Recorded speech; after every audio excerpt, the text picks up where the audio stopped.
తెరకొట్టే కారం రంగు రుచి ఆచి కారం పొడి. తెలంగాణలో ఓ ఐఏఎస్ అధికారి ట్రాన్స్ఫర్ హాట్ టాపిక్ అవుతుందా?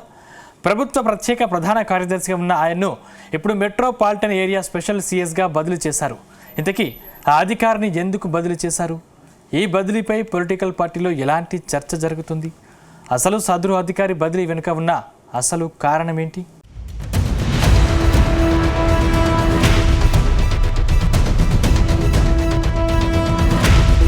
తెలంగాణలో సీనియర్ ఐఏఎస్ అధికారుల్లో జయేష్ రంజన్ ఒకరు. కాంగ్రెస్ ప్రభుత్వంలోనూ ఆయన కీలక బాధ్యతలు నిర్వహిస్తున్నారు. ఇప్పటి వరకు రాష్ట్ర ఐటీ పరిశ్రమల శాఖ కార్యదర్శిగా కొనసాగారు. గత బీఆర్ఎస్ ప్రభుత్వంలో అప్పటి మంత్రి కేటీఆర్కు అన్నీ తానే వ్యవహరించారు. ముఖ్యంగా అప్పట్లో కేటీఆర్కు చాలా దగ్గర వ్యక్తిగా జయేష్ రంజన్ కొనసాగారు.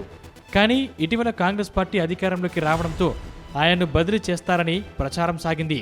కానీ సీఎం రేవంత్ రెడ్డి మాత్రం జయేష్ రంజన్ను బదిలీ చేయలేదు. ఆయనకు రాష్ట్ర ఐటీ పరిశ్రమల శాఖ కార్యదర్శిగా సుదీర్ఘ అనుభవం ఉండడంతో కంటిన్యూ చేసింది. కానీ ఇప్పుడు ఆయన్ను బదిలీ చేయడం రాజకీయ వర్గాల్లో హాట్ టాపిక్గా మారింది. జయేష్ రంజన్ బదిలీపై బీఆర్ఎస్ కాంగ్రెస్ పార్టీ వర్గాల్లో ఆసక్తికర చర్చ జరుగుతోంది.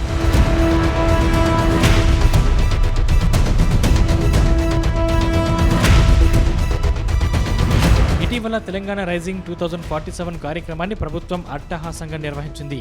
ఈ కార్యక్రమం ద్వారా ప్రభుత్వానికి దాదాపు 6 లక్షల కోట్ల పెట్టుబడులు వచ్చినట్లు ప్రభుత్వం ప్రకటించింది. కానీ ప్రభుత్వం అంతకుమించి పెట్టుబడులు వస్తాయని భావించిందట. కానీ ఫ్యూచర్ సిటీలో నిర్వహించిన కార్యక్రమాన్ని సక్సెస్ చేయడంలో జయేష్ రంజన్ పూర్తిగా విఫలం కావడంతోనే ప్రభుత్వం ఆయన్ను బదిలీ చేసిందని బీఆర్ఎస్ పార్టీ వర్గాల్లో తెగ చర్చ జరుగుతోందట.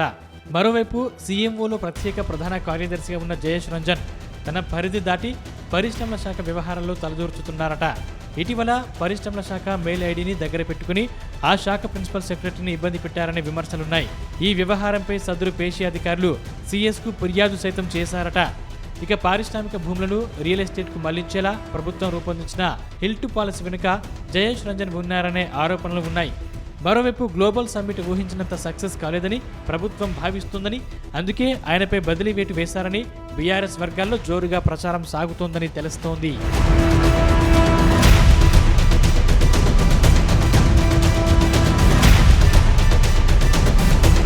ఇదిలా ఉంటే అధికార పార్టీలో మాత్రం మరో రకం చర్చ జరుగుతోందట.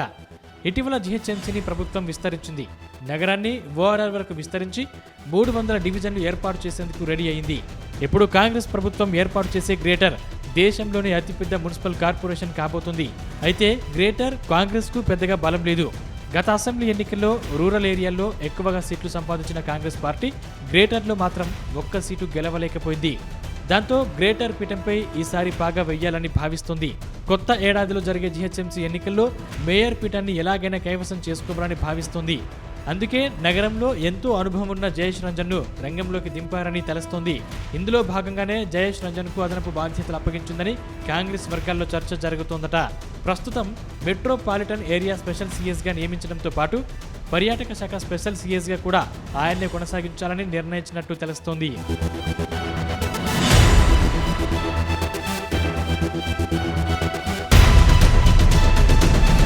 మొత్తం మీద జయేష్ రంజన్ బదిలీపై హాట్ చర్చ జరుగుతుంది. కానీ కాంగ్రెస్ పార్టీ ముందస్తు ప్లాన్ భాగంగానే జయేష్ రంజన్ను బదిలీ చేశారని అధికార పార్టీ నేతలు చెబుతున్నారు. వచ్చే ఎన్నికల్లో ఆయన అనుభవాన్ని వాడుకోవాలని ప్రభుత్వం భావిస్తోందని అంటున్నారు. ఇక బీఆర్ఎస్ పార్టీ మాత్రం జయేష్ బదిలీ వెనుక పెద్ద కహాని ఉందని అంటోంది. జయేష్ బదిలీ వెనుక హిల్ టు పాలసీ, ప్రభుత్వంలో కీలక సమాచారం లీకుల వ్యవహారమే కారణంగా చెబుతుంది. ఏదేమైనా జయేష్ రంజన్ ట్రాన్స్ఫర్ మాత్రం రెండు పార్టీల్లో రకరకాల చర్చకు కారణమవుతుంది.